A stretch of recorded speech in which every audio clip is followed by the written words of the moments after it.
Un espacio hecho para ustedes. Una válvula de escape a la rutina diaria.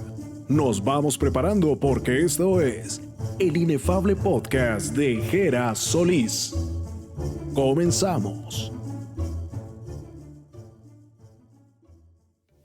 Este podcast llega a ustedes gracias al patrocinio de Quantum Coaching Group, firma de coaches de educación en finanzas personales. Para mayor información visite www.quantum.org. Hola gente, ¿qué tal? Les saluda Gerardo Solís. Llegamos al episodio número 7 del podcast. Ya casi finalizando este mes de octubre, que por cierto ha estado cargado de buenas historias de horror y suspenso. Hoy les traemos un relato fantástico de terror, escrito por una autora de origen irlandés con una prolífica carrera como narradora y ensayista, la cual fue nombrada hasta comandante del Imperio Británico.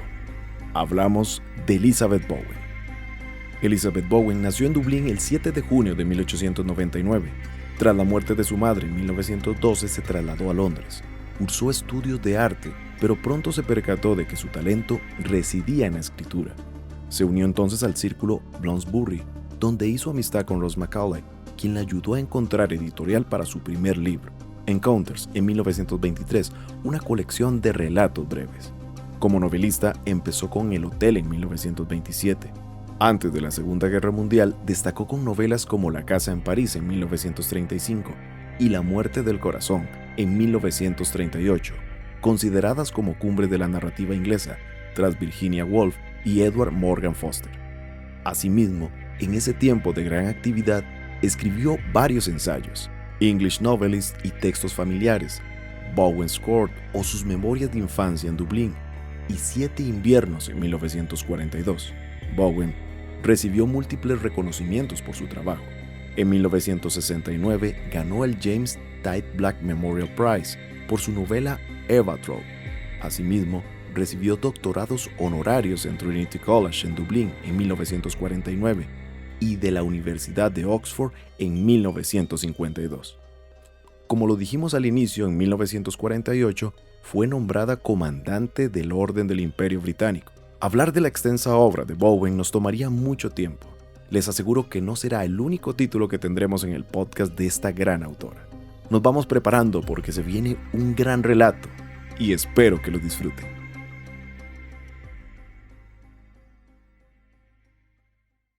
La amante del demonio. Hacia el ocaso del día que había pasado en Londres, la señora Drover se dirigió hacia su casa, que tenía cerrada, para recoger algunas cosas que deseaba llevarse. Unas eran de su propiedad, otras de su familia, que ahora vivía en el campo. Era un día de finales de agosto, pesado y nuboso. En aquel momento, los árboles del paseo lucían iluminados por un amarillento sol de atardecer húmedo. Por entre las nubes bajas, cargadas de tormenta, asomaban retazos de chimeneas y parapetos. En su calle familiar reinaba una atmósfera irreal. Un gato jugueteaba por aquellos lugares, pero ninguna mirada humana observaba el regreso de la señora Drover. Colocándose algunos paquetes bajo el brazo, introdujo con lentitud la llave en una cerradura poco dispuesta a recibirla, y tras darle una vuelta, empujó la puerta con un golpe de rodilla. Un hálito muerto salió a su encuentro, mientras la mujer penetraba en el interior. La ventana de la escalera estaba cerrada, por lo que el vestíbulo se hallaba a oscuras, pero una puerta permanecía entreabierta. La señora Drover cruzó y penetró en ella, abriendo la ventana. Era una mujer prosaica para entonces. Al mirar a su alrededor, quedó más perpleja de lo que estimaba ser capaz tras las huellas de su larga experiencia de vida. Viendo la mancha amarillenta sobre la repisa de mármol de la chimenea, el anillo olvidado dentro de un vaso encima del escritorio, la rasgadura en el papel que cubría la pared donde siempre golpeaba el pomo cada vez que la puerta se abría bruscamente. El piano, trasladado a un almacén, dejó unas señales parecidas a arañazos sobre el parquet. Aunque no había mucho polvo, cada objeto estaba cubierto por una ligera película, y como la única ventilación procedía de la chimenea, el salón entero había adquirido un olor peculiar. La señora Drover dejó sus paquetes encima del escritorio y salió de la habitación para dirigirse al piso alto. Los objetos que había ido a buscar se guardaban en un arcón del dormitorio.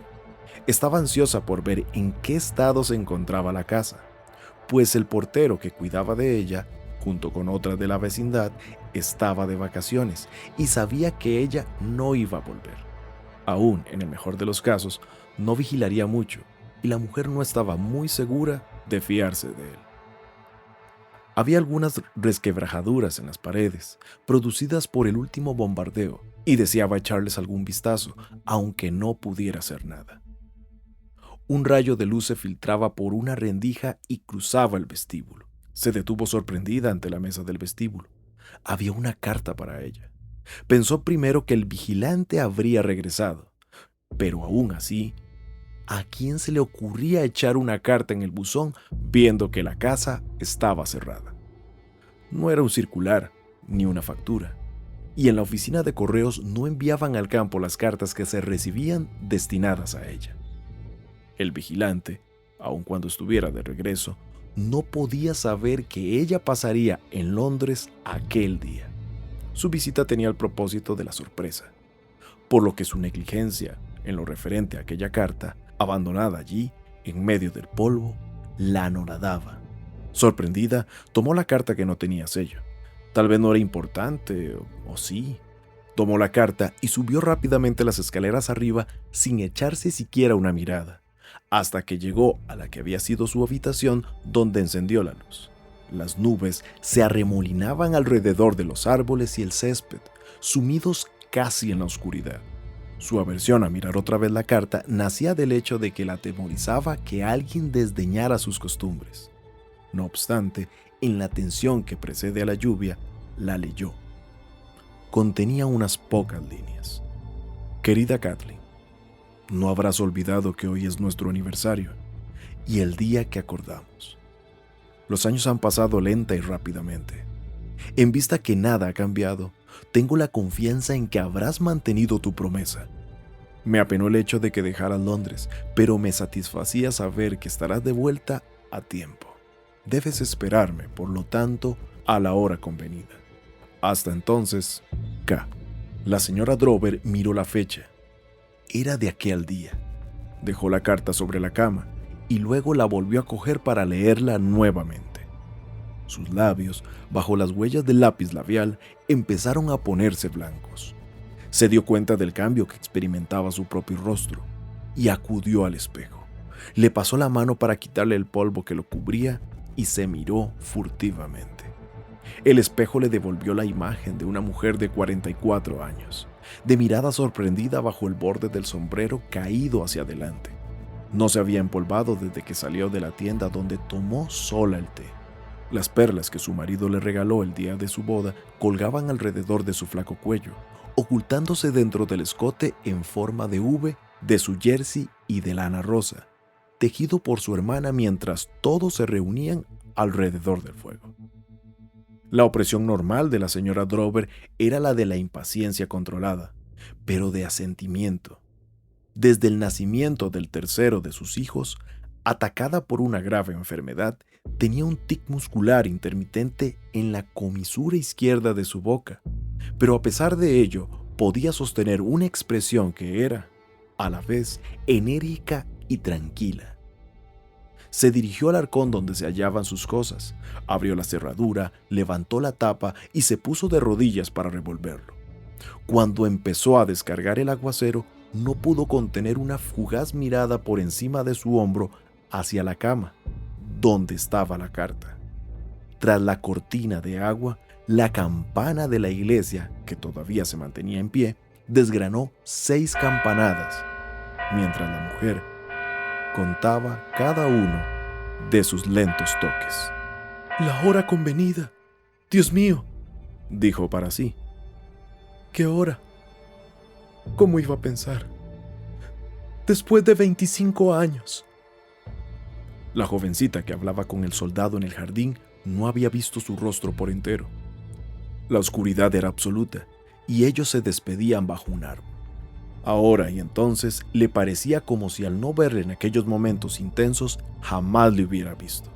Se daba cuenta de su presencia por los breves instantes en los que él apretaba la mano con fuerza contra los botones de su uniforme hasta hacerle daño. El corte del botón en la palma de su mano sería su único recuerdo. Estaba tan cerca al fin de su licencia, en que vino de Francia, que ella solo deseaba que se hubiera ido. Fue agosto de 1916. Kathleen se apartó un poco y miró intimidada a los ojos del soldado, creyendo ver resplandores espectrales en sus ojos. Volviéndose y mirando por encima del césped, vio a través de las ramas de los árboles la ventana del sillón iluminada. Contuvo el aliento al pensar que no podría volver corriendo a los brazos cariñosos de su madre y su hermana y llorar. ¿Qué será de mí? Dándose cuenta de que tenía contenido el aliento, el soldado le dijo: ¿Tienes frío? Te marchas tan lejos. No tan lejos como crees. No te comprendo. No tienes que hacerlo. Ya comprenderás cuando sea el momento. Acuérdate de lo que convinimos. Pero aquello fueron suposiciones. Estaré contigo, insistió el soldado. Más tarde o más temprano. No lo olvides. Lo único que tienes que hacer es esperar. Solo un minuto más y sería libre de correr por el prado silencioso. Mirando a través de la ventana a su madre y a su hermana, para las que era invisible, comprendió de repente que aquella extraña promesa la apartaba del resto de la especie humana.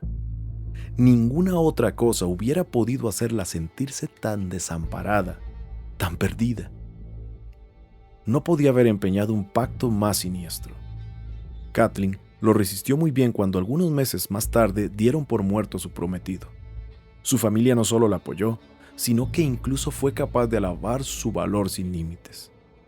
No podían lamentar la pérdida de alguien de quien tampoco sabían. Esperaban que, al cabo de 1 o 2 años, ella misma se consolaría. Si únicamente se hubiera tratado de consuelo, las cosas habrían marchado mucho mejor. Pero no fue un simple disgusto. Su pena era algo completamente normal. No tuvo que rechazar a los nuevos pretendientes, porque estos no aparecieron. Durante años no tuvo ningún atractivo para los hombres, hasta que, al aproximarse a la treintena, sus reacciones se hicieron más naturales hasta el punto de tranquilizar la ansiedad de su familia.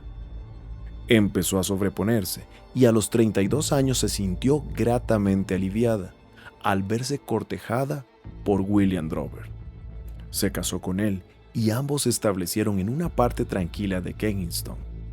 En aquella casa pasaron los años, nacieron sus hijos y vivieron hasta llegar los bombardeos de la siguiente guerra. Sus movimientos como esposa de Drover eran limitados y desechó la idea de que alguien la estaba espiando.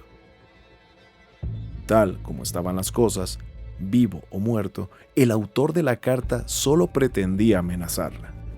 Cansada de permanecer de rodillas y con la espalda expuesta a la habitación vacía, la señora Drover se apartó del arcón para sentarse a una silla, cuyo respaldo estaba firmemente apoyado en la pared.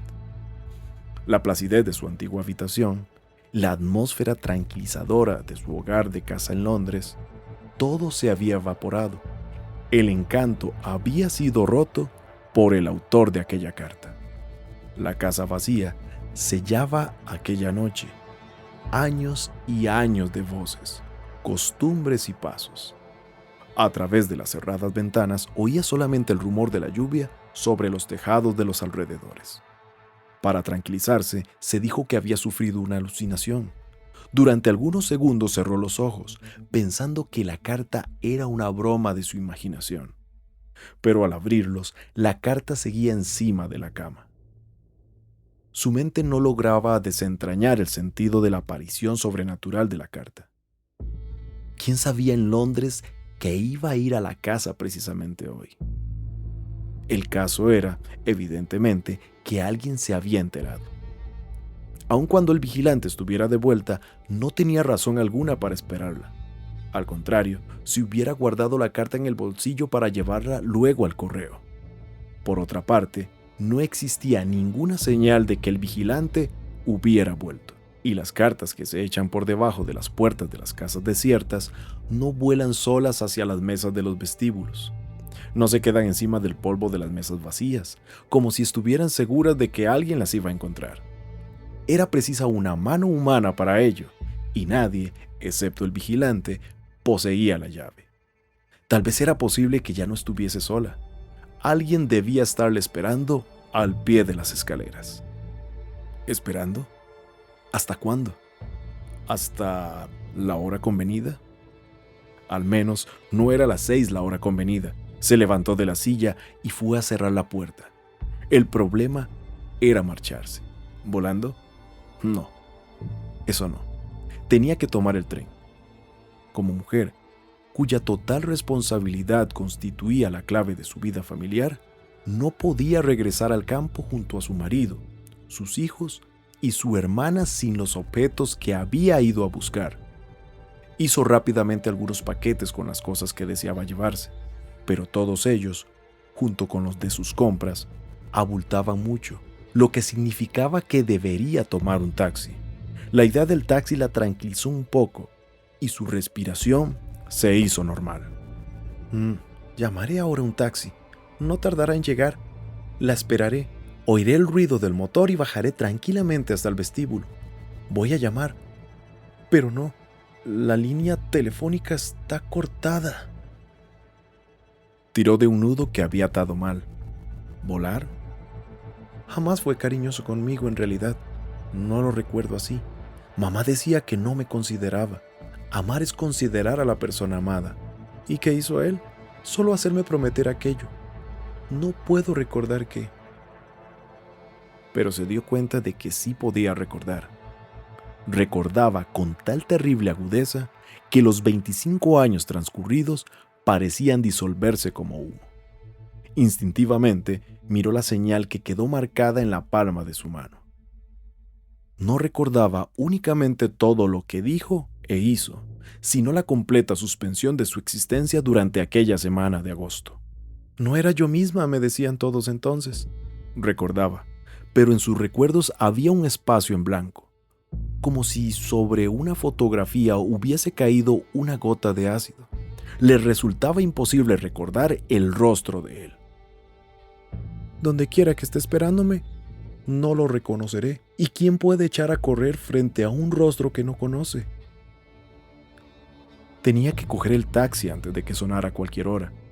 Iría calle abajo, hacia la plaza en la que desembocaba la calle principal. Volvería a salvo con el taxi a su casa y pediría al chofer que la acompañara a recoger los paquetes. La idea del chofer la hizo tomar una decisión audaz. Dejó abierta la puerta y desde el rellano de la escalera escuchó atentamente. No oyó nada, pero mientras estaba allí, una ligera corriente de aire atravesó el rellano y le acarició el rostro. Procedía de la planta baja. Allá abajo, alguien había abierto una puerta o una ventana. Alguien que había elegido aquel instante para abandonar la casa. La lluvia cesó. El empedrado estaba reluciente cuando la señora Drover atravesó la puerta principal de su casa y salía a la calle desierta. Las calles vacías de enfrente seguían mirándola con sus ojos resquebrajados.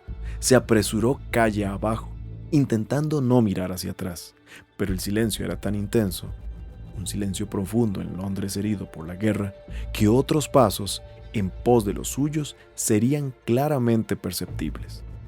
Al desembocar en la plaza, donde la gente seguía viviendo, empezó a tener conciencia de sí misma y reprimió su paso forzado. En el extremo de la plaza, 2 autobuses se cruzaron impasibles. Mujeres, un viajante, ciclistas, un hombre empujando un carro. Otra vez, el fluir ordinario de la vida. En el rincón más populoso de la plaza debía estar, y estaba, la parada de taxis. Aquella noche había solo un taxi, pero parecía esperarla. Sin mirar su espalda, el chofer puso en marcha el motor, mientras ella se disponía a abrir la portezuela. Cuando la señora Drover entró en el taxi, dieron las 7 en algún reloj. El taxi se encaminó en la calle principal. Para dirigirse a su casa tenía que haber dado la vuelta. La mujer buscó apoyo en el respaldo del asiento y el taxi había dado la vuelta antes de que ella, sorprendida por aquel movimiento, se hubiera dado cuenta de que no había dicho a dónde iba. Se inclinó hacia adelante para golpear el panel de vidrio que separaba la cabeza del chofer de la suya propia. El chofer frenó hasta que detuvo casi el coche. Se volvió e hizo bajar el panel de la separación. La sacudida hizo que la señora Drover cayera hacia adelante hasta casi tocar el cristal con el rostro. A través de la abertura, conductor y pasajero, separados solamente por unos centímetros de distancia, permanecieron durante una eternidad con los ojos clavados el uno en el otro. La boca de la señora Drover quedó abierta unos segundos antes de que pudiera articular el primer grito. Después, siguió gritando desesperadamente, golpeando el cristal con sus manos enguantadas mientras el taxi, que aceleró su marcha sin contemplaciones, se internaba con ella por las desiertas calles.